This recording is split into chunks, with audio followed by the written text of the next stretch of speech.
నమస్తే, welcome to red TV. నేను మీ పద్మావతి. ఈరోజు మనం బీజేపీ ఆఫీస్ దగ్గర ఉన్నాము. అయితే ఇక్కడికి ఎందుకు వచ్చాము అని అంటే కనుక ఢిల్లీలో ఘన విజయం సాధించినందుకు కనుక ఈరోజు మనం ఇక్కడ పార్టీ కార్యకర్తలతో మాట్లాడి అసలు ఎలా అనుకుంటున్నారు అనే దాని గురించి తెలుసుకునే ప్రయత్నం చేద్దాం. అండ్ మీరు కూడా చూసేయండి. నమస్తే. అసలు బీజేపీకి ఇంత ఘన విజయం వచ్చినందుకు మీరు ఎలా ఫీల్ అవుతున్నారు? అమ్మ, నేను రింగుల ఎన్నికల నాటి నుంచి పార్టీలో పనిచేసిన. చిన్న రాష్ట్రాల ఆసక్తితోటి టీఆర్ఎస్లో 20 ఏళ్ళు పనిచేసిన. ఈ శేష జీవితంలో ఆ జెండా కప్పుకొని చచ్చిపోవాలనేటువంటి ఆసక్తితోని మళ్ళీ బీజేపీలో పనిచేస్తున్నా. 27 సంవత్సరాల ఢిల్లీ, 27 సంవత్సరాల తర్వాత ఢిల్లీ ప్రాంతం, ఢిల్లీ సింహాసనం మా ఆధీనంలో ఉన్నది, కానీ ఢిల్లీ ప్రాంతం రావడం, ఒకప్పుడు మేము ఢిల్లీ మే దేకో గల్లీ మే దేకో అనేటువంటి నినాదంతో బతికిన వాళ్ళం. ఇవాళ ఢిల్లీ సంపూర్ణ విజయం రావడం హర్షణీయం.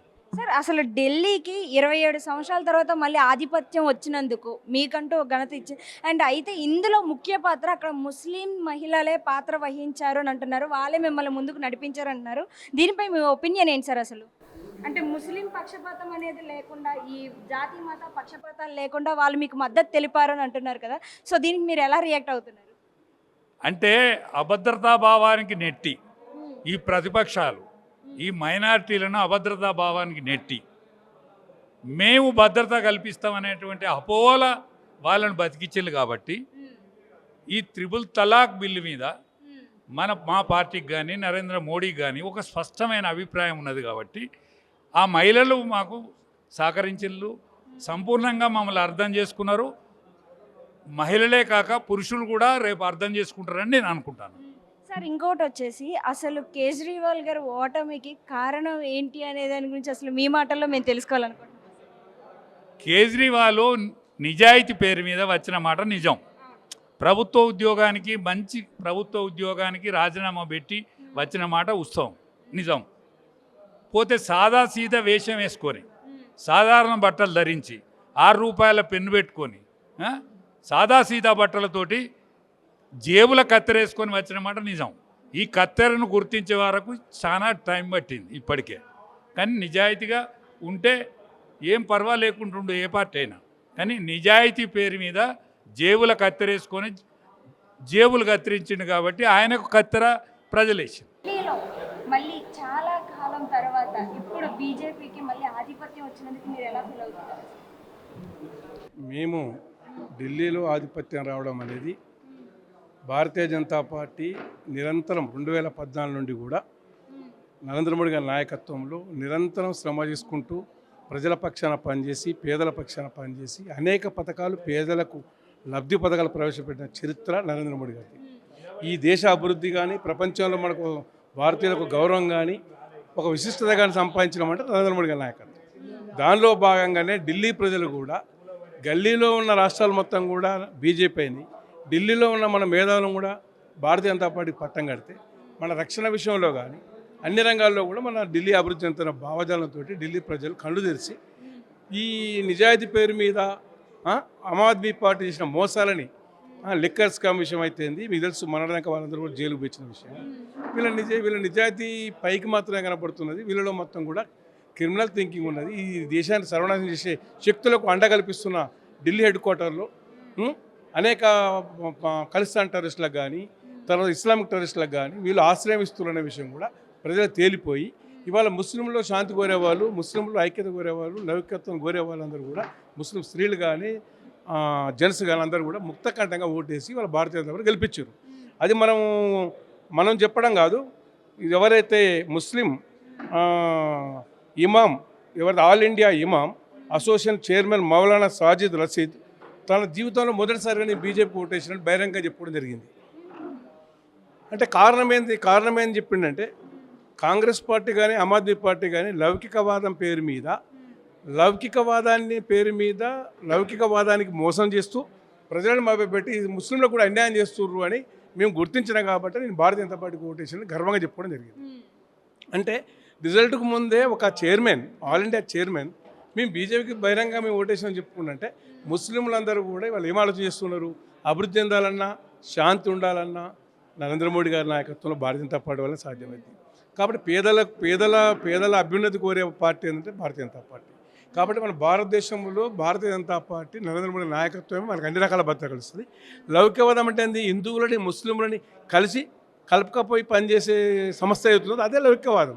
కాబట్టి అది భారతీయ జనతా పార్టీ చేస్తుంది. భారతీయ జనతా పార్టీ తప్పుదారి పట్టించి లౌకికవాదం పేరు మీద కాంగ్రెస్ ఆమ్ ఆద్మీ పార్టీ మోసం చేస్తుందని బహిరంగ ప్రకటన ఇవ్వడం జరిగింది. మీరు అందరూ చూసిన విషయమే.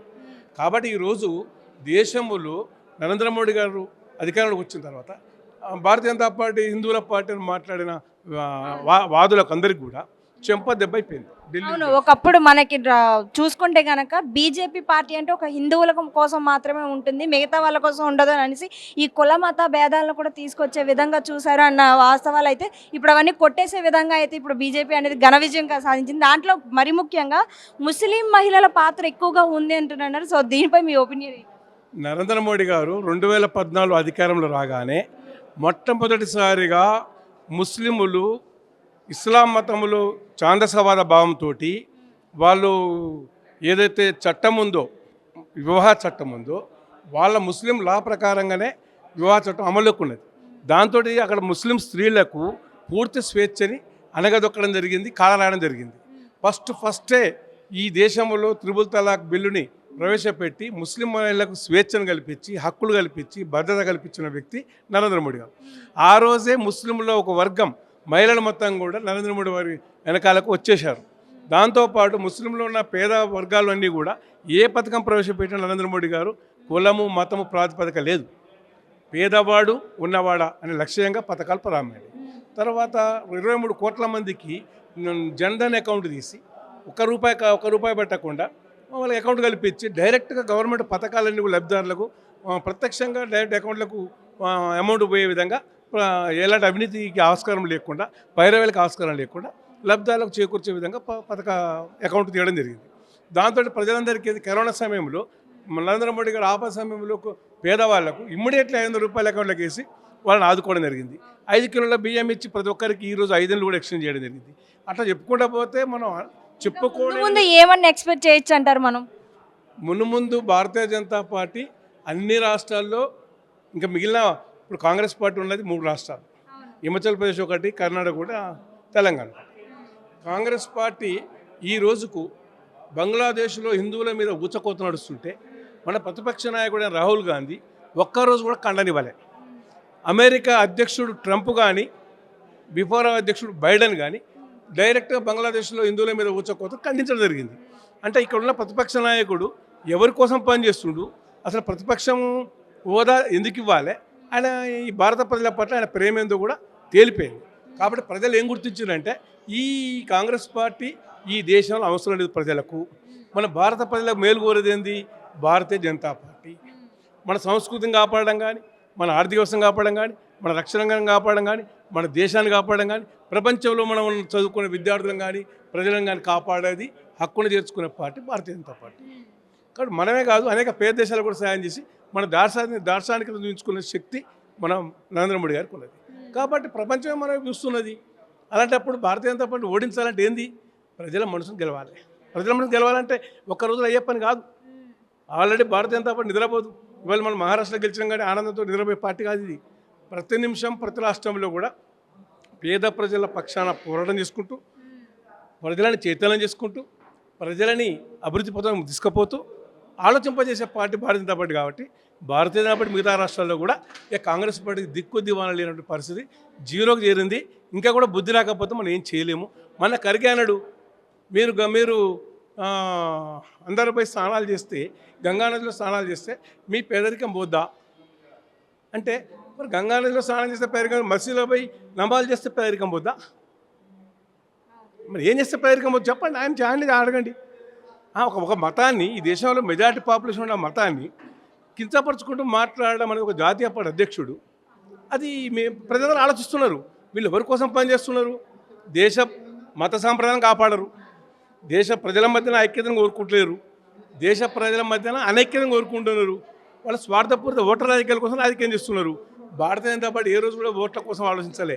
భారతీయ జనతా పార్టీ ప్రజల కోసం పనిచేస్తుంది, పేద ప్రజల కోసం పనిచేస్తుంది, పేదల లక్ష్యంగా పనిచేస్తుంది. పథకాలను కూడా పేదల కోసం ప్రవేశపెట్టడం జరిగింది. చెప్పుకుంటూ పోతే వందల వేల పథకాలు నరేంద్ర మోడీ గారు ఈరోజు ప్రవేశపెట్టి నరేంద్ర మోడీ మాట ఇచ్చినట్టే ప్రజలకు ఏం తెలిసింది? నరేంద్ర మోడీ మాట అంటే ఆచరణ, మాట అంటేనే ఆచరణ. ఏ పథకం ప్రవేశపెడతా అంటే ఆ పథకం ప్రవేశపెట్టి అమలు చేసి చూపించాడు. ఇవాళ మన దగ్గర ఎస్సీల విషయం తీసుకున్నాం. మందకృష్ణ మాదిగ నాయకత్వంలో ఎస్సీ వర్గీకరణ కోసం 30 ఏళ్ళ నుంచి పోరాటం చేస్తున్నారు. అరే ఈ వర్గం అన్యాయం జరుగుతుందని చెప్పేసి నరేంద్ర మోడీ దృష్టికి పోయిన తర్వాత ఇమ్మీడియట్లీ వర్గీకరణకు నరేంద్ర మోడీ పూర్తి మద్దతు ఇచ్చి ఆ వర్గీకరణ కార్యక్రమాన్ని ఇవాళ అమలు చేస్తున్న విషయం కూడా మీరు చూస్తున్నారు. అట్లా ఏ వర్గం, ఉదాహరణకు ఈబీసీ స్కాలర్షిప్ ఉన్నది. అరే అగ్రవర్ణంలో పేదలు ఉన్నారు, వాళ్ళు విద్యలో వెనకబడరు, వాళ్ళకి మనం సహాయం చేయకపోతే వాళ్ళు అనగారిపోతారని గుర్తించి ఎవరు ఉద్యమాలు చేయలే? ఈబీసీ స్కాలర్షిప్ ఇవ్వమని ఎవరైనా ఉద్యమాలు చేశారో చెప్పండి. మరి నరేంద్ర మోడీ గారు ఒక బీసీ నాయకుడు, మరి ఈబీసీ స్కాలర్షిప్ 10% రిజర్వేషన్ ఎందుకు ఇచ్చాడు? అంటే అది ఏ వర్గం అని కాదు, ఏ వర్గంలో అనగారిపోతున్నారో, ఏ వర్గంలో అభివృద్ధికి నోచుకుంటున్నారో వారందరికీ కూడా లక్ష్యంగా పనిచేసి వాళ్ళని ఆ సమస్యలను విముక్తి చేయడమే లక్ష్యంగా పనిచేసే నాయకుడు నరేంద్ర మోడీ గారు. కాబట్టి ఈ దేశంలో, భారతదేశంలో నరేంద్ర మోడీ గారు ఈ 10 సంవత్సరాలు కాదు, 15 సంవత్సరాలు కాదు, ఇంకా 10 సంవత్సరాలు కూడా నరేంద్ర మోడీ గారు కావాలని కోరుకుంటారు తప్ప ప్రపంచమే వాళ్ళ పాకిస్తాన్లో ఉన్న వ్యాపారస్తులు మేధావులే చెప్పారు, మాకు నరేంద్ర మోడీ గారి నాయకుడు ఒకడు ఉంటే బాగుండేది, మా పాకిస్తాన్ దేశం వల్ల అభివృద్ధిలోకి పోయేదని మాట్లాడారు. అంటే ప్రపంచం మొత్తం నరేంద్ర మోడీ గారిని అభినందిస్తున్నారు. రష్యా అధ్యక్షుడు పుతిన్ ప్రపంచంలో టాప్ 3 కంట్రీస్లో ఈజ్ పవర్ఫుల్ అధ్యక్షుడన్న రష్యా అధ్యక్షుడు పుతిన్ కూడా ఎన్నోసార్లు నరేంద్ర మోడీ గారు చాలా good leader, dynamic leader, Narendra మోడీని అప్రిషియేట్ చేసుకుంటూ కితాబు ఇవ్వడం. ఇవాళ చైనాతో మనం చైనాని ఏ విధంగా లొంగ తీసుకున్నాం, పాకిస్తాన్కి ఏ విధంగా బుద్ధి చెప్పినాం సర్జికల్ స్ట్రైక్ తోటి. ఇవాళ బంగ్లాదేశ్ మనం ఎంత సాయం చేస్తే, బంగ్లాదేశ్లో రివర్స్ ఉద్యమాలు చేస్తే అయినా మనం భరిస్తున్నాం ఓపికతో. మనం తెలుసుకుంటే గంటలో బంగ్లాదేశ్ని సిలిండర్ చేయిస్తాం. ఆ శక్తిలేక కాదు, చేయలే కూడా కాదు, వాళ్ళు ఆలోచించుకొని ప్రజల్లో ఆలోచన మార్పు వచ్చేంత వరకు వాళ్ళకి అవకాశం ఇద్దని ఇచ్చారు. ఈరోజు బంగ్లాదేశ్లో ఏమున్నది? ఆకలి లేదు, ఆకలి చాలు వస్తున్నారు, కంపెనీలన్నీ కుంటుపడిపోయినాయి, కరెంటు లేదు, ఉత్పత్తి లేదు, అమెరికా వాడు మొత్తం సహాయాన్ని నిలిపేసిండు. అసలు అక్కడ బంగ్లాదేశ్లో ఏమైంది? వాళ్ళ మొత్తం అరాచకం సృష్టించబడింది. కాబట్టి